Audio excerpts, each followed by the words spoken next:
Welcome to my studio. My name is Evans Scaltreto, and we're inside the Arsenal Center for the Arts in Watertown, Massachusetts.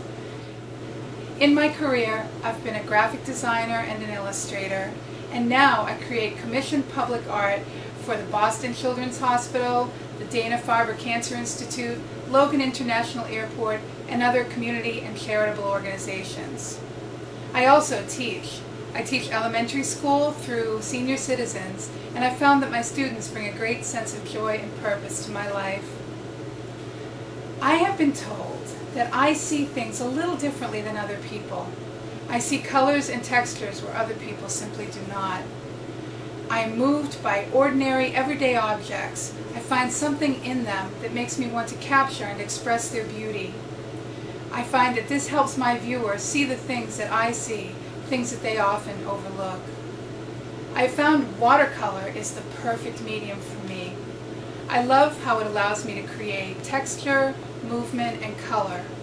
And today, I'm going to show you one of my special techniques, how to create the look of galvanized metal on an everyday, ordinary object, this watering can. Come on over to my table and I'll show you how. Hi, here we are at my workspace, and I've got a reference photo here that I took. When I'm doing my paintings of ordinary everyday objects, I usually do a little photo shoot with them. I set them up in different poses and take a lot of pictures of them, because some pictures might come out good, some maybe not so hot, until I get a few that I like, and this one happens to be one that I like. You don't use a flash, you don't want to use a flash, you want to use natural light. And as you can see, I've got a little warm reflected light on this side of the can. That's where I'm going to start, is with that warm reflected light. And I'm going to use some new gamboge. It's a bright sunny yellow color. And I'm just going to put it on. I'm not too worried about being very precise with it. This is an underpainting, and it doesn't need to be very detailed or anything. And I'm going in, I'm putting a little bit of cadmium red in there, and as you can see, that's a real warm color. That's going to look nice under our gray metallic mix. So putting a little bit of water in there, just letting things flow around, and then you've got to exercise some patience. You need to let it dry. It can't be wet when you try to put the next effect on it.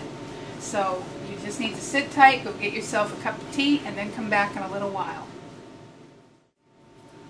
Okay, so we've given that watercolor wash a little time to dry now. And as you can see, we've got some nice little backgrounds and some variegated tones in there. That's good. My go-to mix for gray tones, especially metallics, is burnt sienna and ultramarine blue. And you don't want to run out in the middle of your project, so I've mixed up a lot here in this little cup, and it won't go to waste. I'll use it for other projects even if I don't use it on this one. So it's nice and watery, and I keep stirring it up so that those paints don't settle. And I'm just going to grab some of that. And again, not being too precise, I'm just going to slap some of it right on there. The important thing at this stage of the game is to keep it wet. We want it to be wet because it needs to be wet for the next effect that we're going to put on there. And later on we can always fine-tune anything that we really don't like on there. I'm going to rinse out my brush and then dry it out with a paper towel. And this makes what's called a thirsty brush. I'm going to use that brush to just lift up some color. See how nice that's lifting up some color? It's showing some of those warm tones that we put on there in the beginning are now showing through, and it's looking really great. So that will be a nice reflected light highlight on there. And then while it's still wet, I go to get my little container of kosher salt. The kosher salt, the reason we use it is because it's a little more coarse than your ordinary table salt. So it's really good for this effect. And I'm just going to sprinkle it on there.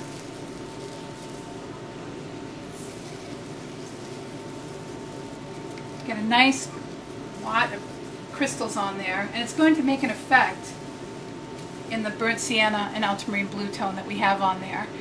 So now again, we've got to exercise some patience. So go have another cup of tea and come back in just a sec. Alright, so we've let that dry.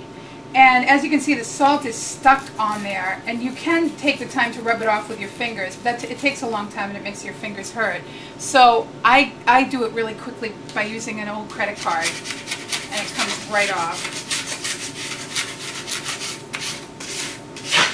And as you can see, the place where it was nice and wet, the salt left a really good effect on there. If you want a little bit more, put another layer of color on there and just put more salt on it. We're ready to move on to the next step. So after you've added a few more layers of your ultramarine blue burnt sienna mix, you can start really doing the fine tuning on your painting. You can add in some shadows, also using the burnt sienna ultramarine blue mix, and just going in with your thirsty brush again, spreading them out, being kind of dabby, because that will really give you that look of the galvanized metal. And the thing that I love to do whenever I'm doing metals is I use my brush. I have these special brushes called deerfoot brushes, and you can see it looks kind of like a deerfoot, like a little hoof. And I got a big one and a small one. The big one's for big areas and the small one's for very small fine areas. And they're bristly enough so that they will lift off some of the paint, but not so bristly that they'll damage your paper. So the way you use them is you dip them in a little bit of clean water and then bring them back to your piece, and you just scrub a little bit, dab it out, and as you can see, that does a really great job of lifting out some color. The fine one you can use to get really fine, wonderful details on the edges of objects. So here I just am taking clear water and the edge of that little deerfoot, and then dab it out, and see how it gets a nice highlight on there. So you continue doing that until you get it so that you like it. And here we are. This is pretty close to the finish for me. You can see the salt effects that are on here, how it got a lot of really great texture, and how I've used layering in of the burnt sienna ultramarine blue mix to get it to look really three-dimensional. So I hope you enjoyed learning this technique. Thank you for coming to visit my studio, and go and let some everyday objects inspire you. Keep painting. Bye.